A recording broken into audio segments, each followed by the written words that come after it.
بسم الله الرحمن الرحیم. مخرج نمبر 16 د واو با میم دی. واو با میم ادا کیږي د دواړو شونډو نه، خو واو ادا کیږي د دواړو شونډو د ګول کېدو نه.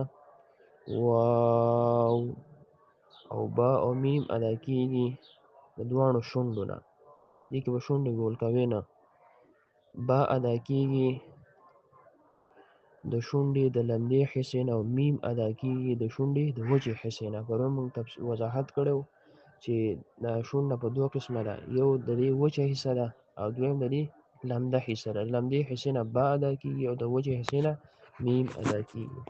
بسم الله الرحمن الرحیم. مخرج نمبر 17 د غنې دی. غنه ادا کیږي د پوزې د ډډ نه. د پوزې ډډ ته په دې کې څه ځي؟ اواز ځي، دې ته غنه ویلی کېږي. دا 18 مخارج شو. ټول ملګري کوشش وکړئ چې دا مخارج یاد کړئ او بیا یې ما ته شخصي کې راولېږئ. صحیح ده؟ والسلام.